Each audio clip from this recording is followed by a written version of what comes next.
Saan mang dako naroon ang bawat isa, hangad po ng inyong lingkod na naway ang lahat ay makapamuhay ng ligtas, mapayapa at maunlad. Mapagyamang buhay po nga ka IGV. Ngayon naman po ay akong ibabahagi sa inyo ang kahulugan ng panaginip na may kaugnayan sa iba't ibang uri ng ahas at galaw nito ayon sa nilalaman ng inyong panaginip. Bilang panimula, kapag inyong napapanaginipan ng maliliit na mga ahas na nakaambang tumuklaw sa inyo, ngunit hindi naman kayo tinutuklaw ng mga ito at kayo ay nakakaramdam ng takot o panginginig, ang lumang gabay po hango mula sa sinaunang lihim na karunungan at kaalaman ng mga sinaunang Asyano ay naglalahad na kayo ay may mga nakakahalubilong tao na may lihim na pagnanasang hilahin kayo pababa o samantalahin ang inyong pagtitiwala, lalong-lalo na kapag inyong ipaparamdam o ipapamalas ang inyong kahinaan. Kapag naman sa inyong panaginip ay tinuklaw kayo ng kahit anong uri ng ahas sa kamay, lalong-lalo na kapag berdeng ahas ang namataan ninyo sa inyong panaginip, babala po ito na kayo ay dapat mag-ingat sa inyong mga nakakahuntahan o nakakahututang dila, sapagkat di malaon kapag patuloy kayong magtitiwala o nagtitiwala sa inyong mga kausap,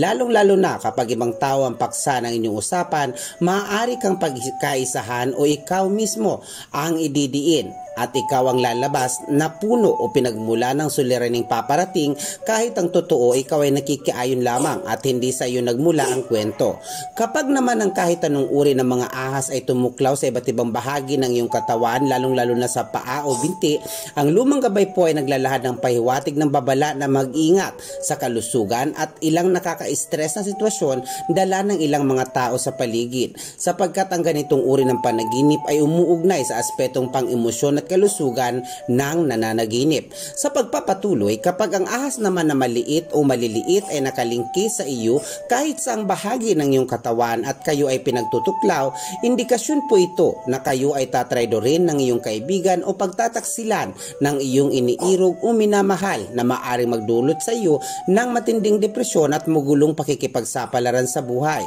Subalit kapag ang malaki o malalaking ahas ay nakalingkis lamang sa iyo at malaya mong nasusundan ang kumpas o galaw ng lingkis ng malalaking ahas, nangangahulugan po ito ng nananaginip ay nakatakdang mamuhay ng matagumpay sa anumang aspeto ng pakikipagsapalaran at kapalarang danasin ang pag-angat gamit ang kakaibang karunungan na walang sinuman ang basta-basta na lamang makakapagpabagsak. Kapag naman ang ahas sa iyong panaginip ay nakatabi mo sa pagtulog, maliit man ito o malalaki, nag-iisa man o marami, ang nananaginip ay binibigyang payo na kailangan mag-ingat sa tukso, sapagkat halos lahat ng nakakapanaginip nito ay nakatakdang magtaksil sa kanilang kaibigan, matalik na kaibigan, iniibig o minamahal. Kapag naman ang ahas sa inyong panaginip ay nakahalik sa inyo, maliit man o malaki, ito ay nangangahulugan ng nananaginip ay nagtataglay ng kakaibang kakayahang manggamot, magpahilom ng sakit na nararamdaman ng kapwa o kalungkutan,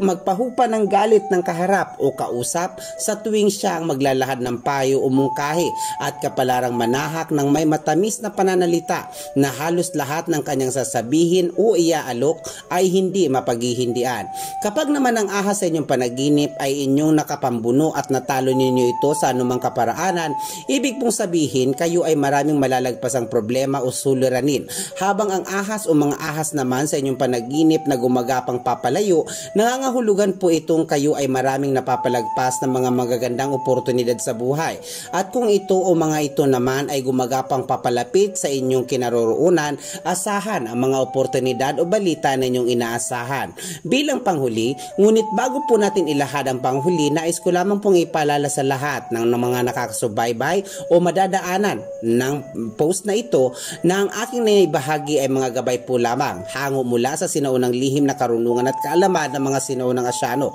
sapagkat batid naman po nating lahat na tayong Diyos po lamang na siyang may lalang ng buong sanlibutan at mayakda ng simula at wakas na siyang makatwirang hahatol o hukom sa landasin ng buhay na ating tinahak alinsunod sa inulman nating kapalaran. Kapag ang dambuhalang ahas sa inyong panaginip ay lumamon sa inyo ng buo at hindi kayo nginata, paalala po Paalala po, magkaiba po ang tinuklaw sa nilamon. Indikasyon po iyon na ang nananaginip ay kapalarang mamuhay ng marangya o yumaman. Habang kapag naman ang nananaginip ay nginata o kinain ng dambuhalang ahas hanggang sa malunok ito, ayon sa iyong panaginip, indikasyon po iyon na ang nananaginip ay malapit ng pumanaw. Mapagyamang buhay pong muli mga ka-IGV. Ito po ang inyong lingkod, Imperial Good Vibes, na lagi nagpapaalalang patuloy po nating pagmalasakitan at pangalagaan ng ating kalikasan, maging mga aso at pusa upang araw-araw nating mabatid ang balansing enerhiya ng ating kapaligiran. Mga ka-IGV, lagi po tayo mag-iingat. Masangarin pa natin ang mga kapamuhay ng mapayapa araw-araw. Mahal ko po kayo. Maraming salamat po.